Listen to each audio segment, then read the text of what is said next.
Welcome to the Unstoppable Real Estate Agents Podcast. I'm your host and real estate productivity expert, Kim Hughes. Join me as we focus on real strategies and implement real solutions designed for you to achieve major success in your business and life while getting you organized.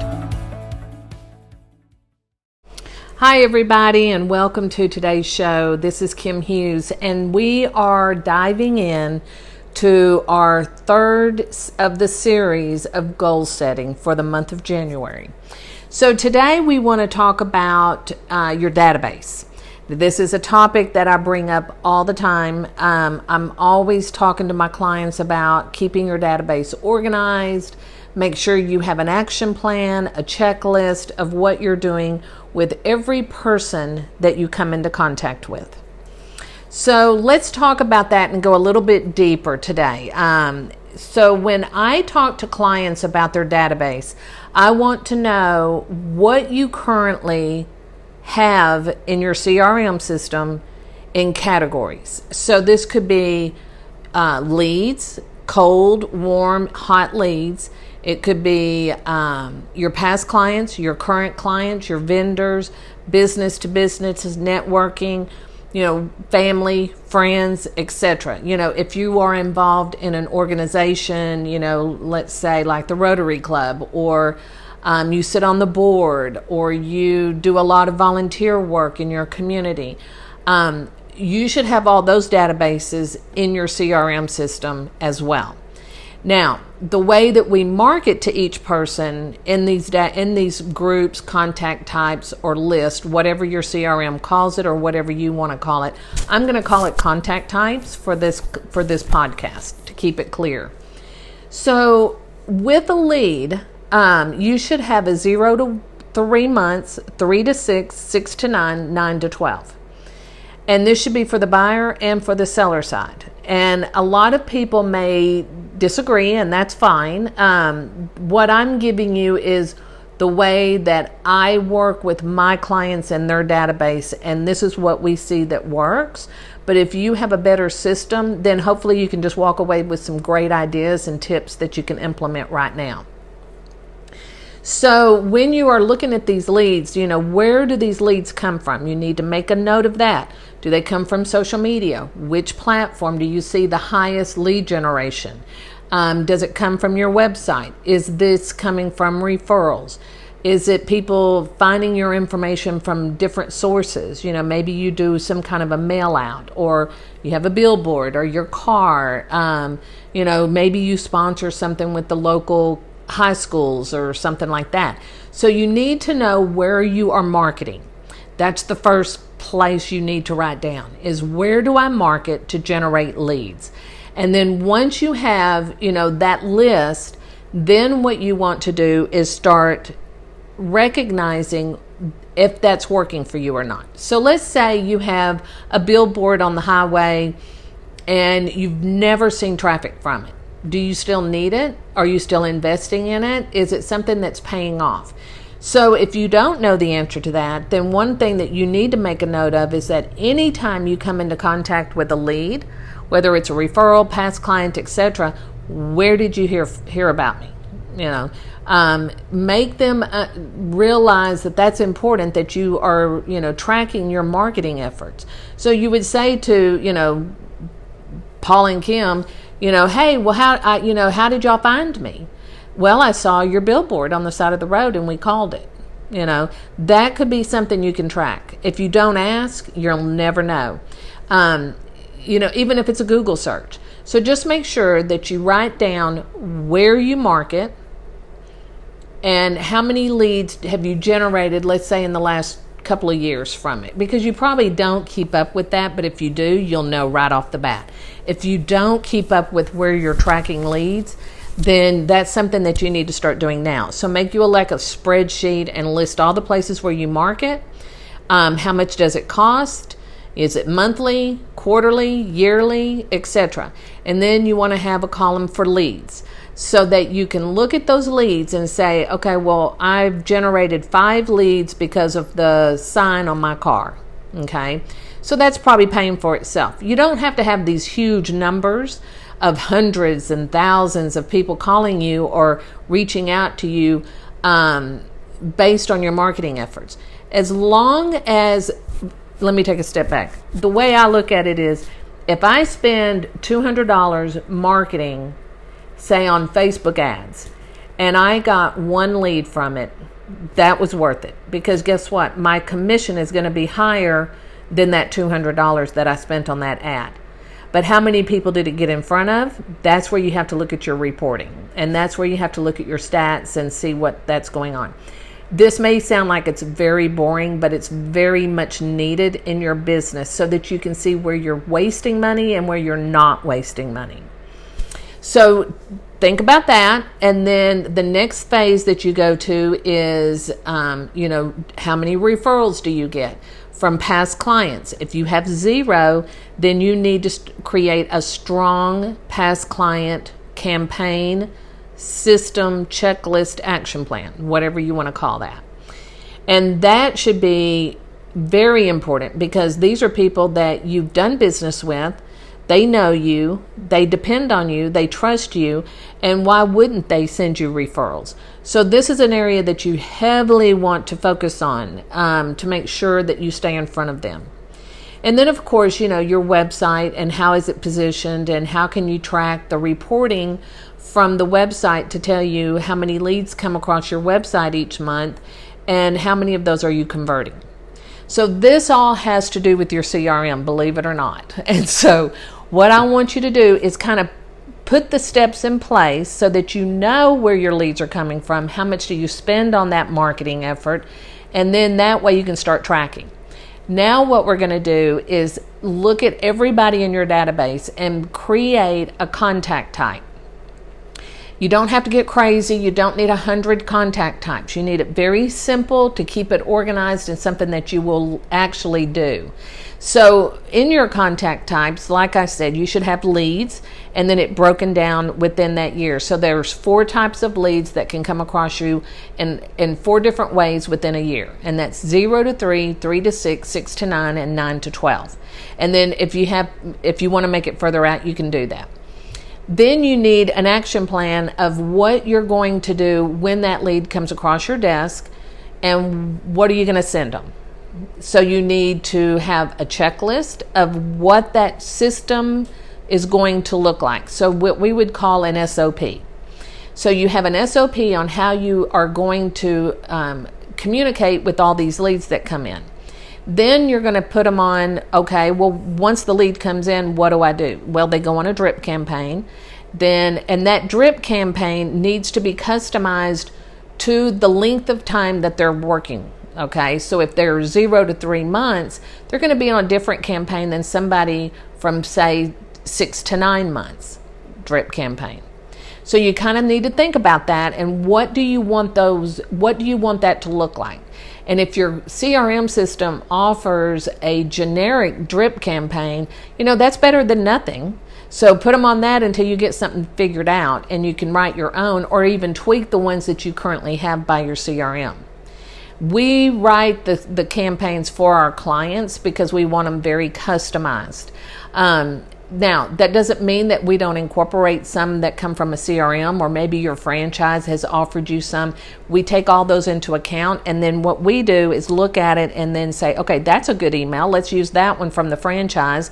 Oh, that's a good one from the CRM system. And then Kim has written, some that would work. And so we work together in all of these ways to make the best customized campaign for you. So keep that in mind that you can use others, just make sure you tweak them to your personality and to your market style. And then incorporate your own. Then, so those are for the leads. Now, they're also going to be put on a newsletter. They need to be put on your market stats. So there's a couple of touches right there. So each month, and a lot of agents do this in their newsletter, they'll take their market stats and incorporate it into their newsletter, and then their newsletter is sent out based on when the market stats come out.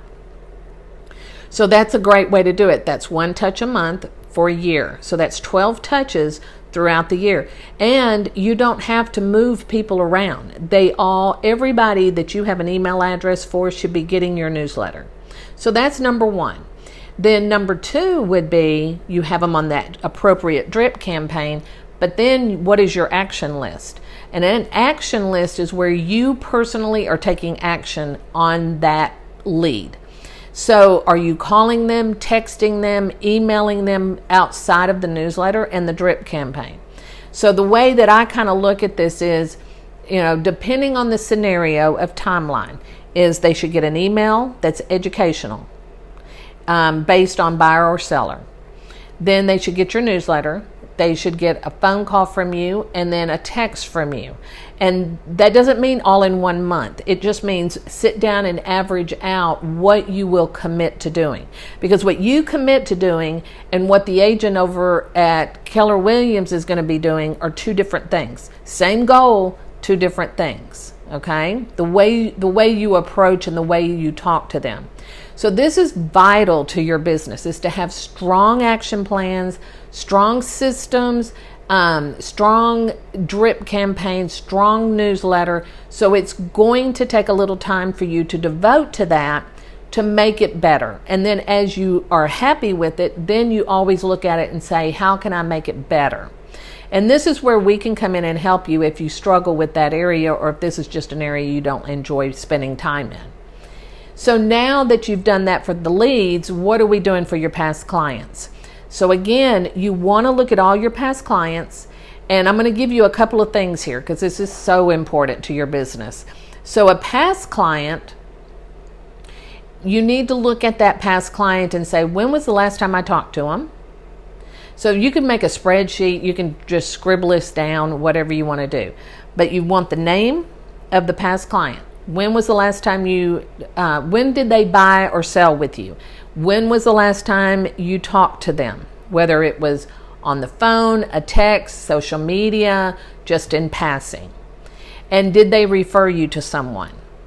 Okay, so those are the things that you want to know about your past client. Now, if that past client has sent you a referral, they should go into a VIP database, because now that they have given you a lead or given you a referral, that pushes them to the top, right? Because that's somebody that's obviously, they were happy with you. They were so happy with your services that now they're going to refer you. So you want to do extra for them because of what they're doing for you. But if you have a past client that's never given you a referral, that's okay. They just don't go into the VIP group. You're just going to market to them in a different way, okay? Then you're going to look at, when was the last time I talked to them? So if it's been a couple of years, there's some ways that you can reintroduce yourself and reestablish that relationship. But you have to think, what am I going to commit to? So what I tell people, that if you have not talked to a past client in a year, then you need to pick up the phone and call them and have a script ready to go. So one of the things that I think is really good to break the ice is to say something along the lines of, hey Joe, I have not talked to you in so long. I was updating my database and I saw that, it just has fallen to the wayside. I've gotten busy and I just, shouldn't have done that, whatever. Don't make up an excuse. Be honest. What? I just got busy, wasn't paying attention. I didn't realize how much time had gone by, so I thought I'd pick up the phone and call you. And while I was looking at your information in my database, I noticed I don't have your birthday. And you may say, I don't have your spouse's birthday or the kid's birthday or the animal's birthday, whatever it is that is going to excite you to pick up the phone and reconnect with them. Then while you're talking to them and catching up on their life, then you can find that opportunity to promote yourself and saying, hey, if there's anybody I'd be happy to help them, buy or sell. So you have to come up with what's going to work with you and what makes you comfortable, okay? And then if they don't have anything to give you, I would just, appreciate them, enjoy your home. If there's anything I can do for you, please know that I'm always here. And then just let it go and make a note in your CRM when you talk to them last. Now that you have the information you need to put them on your birthday list. You need to put them on your home anniversary list and put them on your client event list. Okay. So the way that you talk to somebody in 2 years ago to a year ago is totally different than anything, because everybody that you worked with last year, you're already sending them their settlement statement in January. They're already getting your newsletter. They're already in touch with you in some way on social media. So now you just got to keep those people informed of what's going on and show your appreciation to them by making sure you recognize their birthday, their home anniversary, etc. But people further back, you need to kind of take a step back and think, how am I going to reestablish myself with them and reconnect? Because as we know, real estate is all about relationships, total relationship. And the stronger that relationship, the stronger the bond of them giving you more business. So keep that in mind. Now, so we've talked about the leads. We've talked about past clients. Current clients, they of course go on your newsletter. You should have a drip campaign for them as they're buying or selling. Then as they go under contract, they should be on a drip campaign for a buyer or a seller under contract. And then when they're a past client, then you put them in the right category. Did they buy or did they sell from you? And then what are you going to do so that they get something from you every single month? And in some months, they may get two things. So they may get your newsletter. They may get a birthday card in the month of June. Okay? So it's okay to do that. And then especially make sure you're connected with all of your past clients through social media. Whether it's Instagram, Facebook, LinkedIn, those are my three top. And then go into Pinterest and make sure that you connect with them on Pinterest and follow their boards, because you can learn a lot of information about your past clients by them building boards. Okay. Pay attention to what they're doing, because if they have things coming up in their future, maybe they're taking a trip or they're having a child or they're having a party, you can see on their boards what they're talking about because of what they're pinning. Okay. So we'll go into Pinterest on another podcast. But so these are the things that I want you to start looking at, and then keeping track of who's sending you referrals, and how can you get those that are not to send you referrals. So those that do send you referrals, they're of course getting everything we've talked about, but then they may get something extra. So you might offer them something every quarter as a gift. I have a lot of clients that do that. They just pick a gift for that month, for that quarter, and maybe all the people that have referred to them get that gift. Maybe we have a Facebook group for VIPs, then we do giveaways in there because of what they've done for you in the past. So these are some great options. So you need to kind of start thinking outside of the box of how can I do this in 2023 and how much time can I devote to it to get it to where I want it to be. Okay. Then when you're in your CRM system, when you've already set this up for your leads, you've set up your drip campaigns for your past clients, your active clients, then we want to look at what organizations are you involved in.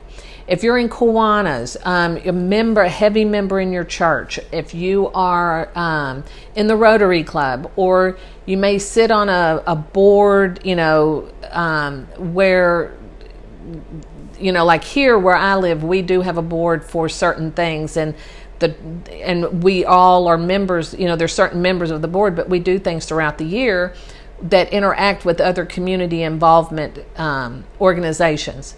So make sure that you do that, and then you may want to send them your newsletter, but you might ask them at a meeting, say, hey, I've got this great newsletter. It talks about the market, what's going on.